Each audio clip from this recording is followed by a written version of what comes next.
চারপাশে প্রচুর এই মানুষের হলো সাথে দেখা। খামারের দ্বারা আমার খাউনটা নিয়ে এসে কইলাম বাড়িতে এসে খাইতে গেলে আবার কামের দেরি হইব, সন্ধ্যা হয়ে যাবো কাম করতে করতে। আচ্ছা ঠিক আছে, আমি নিয়ে আসবনি। দেরি করো না কইলাম। আর আমি কিন্তু দুপুরবেলা তাড়াতাড়ি চলে আসবো, রান্না বান্নাটা ঠিকঠাক মতো করে রাখো। রান্না করে রাখুন নি। খাউন দাউন যেন পাই। এতক্ষণ ধরে চেষ্টা করতেছো, তারপর আগুন জ্বলতেছে না। লাকড়িটা কি ভেজা নাকি? তুই যেই হারে চোখের পানি নাকের পানি ছাড়তেছোস তাতে লাকড়ি এমনি ভিজা যাইব। সমান অধিকার দিতে গিয়া এখন তো মনে হইতেছে চোখে দেখার অধিকারে হারায় ফেলামো বাপ পোলাই। তাই তো দেখতেছি। ফুদে জোরে জোরে ফুদে। সেই সুযোগটাই এক কাজ কর তো, এক মগ পানি নিয়ে আয়। তুমি দেখি ভালোই বোকা আছো। আগুন জ্বালাইতে গেলে এখানে কেরোসিন ঢালতে হইব, পানি না। তোরে যেটা কইছিস সেটা কর, যা নিয়ে আয়। ঠিক আছে, আমার কি, তুমি কইছো আমি নিয়ে আসতেছি। এলে বাবা পানি। এই কাহিনী মুখ ধোয়ানোর লেগে তুমি তো কলেজে মুখটা দিয়ে যেতে পারতা। তুমি বোকা, আসলেই বোকা। তাহলে গিয়ে মুখ ধুয়ে দিয়ে রানবো কি? আবার চলছে চলছে চলছে, ধাক্কা দাও ধাক্কা দাও।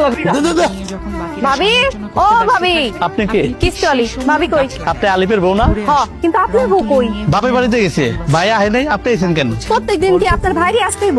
শরীর খারাপ হইতে পারে না? আগামী 15 দিন আমি কিস্তি তুলবো। ভাবি তো 3 সপ্তাহ কিস্তি বাকি, তাড়াতাড়ি টাকাটা দেন। 3 সপ্তাহের কিস্তি রেডি করে আছে, আসেন। টাকা তো ঘরে। তো নিয়ে আসেন। আরে বাড়িতে এসেছেন, নাস্তা করবেন, কথা বলবেন, আহেন তো ঘরে আহেন। মানে কি? কিস্তির 3টা জায়গায় 6টা দেবো, 3টা খাতা উঠবেন আর 3টা আপনার জন্য বোনাস। তুই এসব কি কইতাছস? তোর কিস্তি আলু পাইছে নিব। 6 কিস্তি এক লগে দিতাম কিন্তু। কিরে তোর রান্নার খবর কি? রান্না হইছে? ভাত হইছে? ভাত তো হইছে, কিন্তু ছোট একটা সমস্যা হয়ে গেছে। সমস্যা কি? পড়ছস নাকি? তুই সব ভাত ফলাই দিছস। এখন আমি তোর মাল লেগে কেমনে ভাত নিয়ে যাবো? তাহলে তো দুপুরের মধ্যে খাবার নিয়ে যেতে কইছে। আমি তোমার একমাত্র পোলা, ভাতের মার গালতে গিয়ে আমার হাতটা পুড়ে গেছে, সেটা নিয়ে তোমার কোনো চিন্তা নাই। তুমি আসো মার লেগে কেন ভাত লইয়া যাবে সেই চিন্তা লইয়া। তোর মার ভাত যদি আমি সময় মতো না নিয়ে যাই, তুই জানোস আমার খবর করে দিব। বউয়ের শাসন কি জিনিস, বউয়ের যন্ত্রণা কি জিনিস, তুই কি বুঝবি? এমন করে কইতাছো মনে হইতাছে তোমার একারই বউ আছে। আমার বউ নাই, সেও বলছে দুপুরে বাড়িতে এসে ভাত খাইবো। এখন তারে কেমনে খাবার দিব সেটা কও, এটা বুদ্ধি দাও। মাটির থেকে সব ভাত উঠে ধুয়ে ফেলা। এই ভাতি ওকে খাওয়ামু, আমরা পরে রান্না করে খাবো। তরকারির অবস্থা কি তোর? দেই তরকারি রান্না শেষের পথে, লবণটা দেখো তো। দেই লবণ হইছে। চারপাশে প্রচুর মানুষের সাথে দেখা। লবণ কি নাই দুনিয়াতে? লবণই তো দেশ নাই। অনেক রকম কথা এবার দেখো তো, কানে আসবে। দেখি। শুধু আপনাকে যেটা লবণ দে আরো। কি কো, এত লবণ দিয়েছি তারপরে লবণ হয় না? কিছু মানুষ আবর্জনা হয় নাই তো, আরো দে। তাদেরকে এবার দেখো। আগাছার মতো উপড়ে ফেলে দিতে হবে। কি করস তুই? লবণ দেশ না কেন? তুমি কি একদিন রান্না বান্না করতে এসে তোমার তালবা হুসকেন সব হারাইয়া ফেলাইছো? তুমি তো একই চামচের থেকে বারবার লবণ সাইকা দেখতেছো। লবণটা হইবটা কেমনে? এখান থেকে দাও, পাতিল থেকে দাও। আপনার মা গো। কাছের অনেক মানুষ আপনাকে ঠিক আছে? কি হইছে?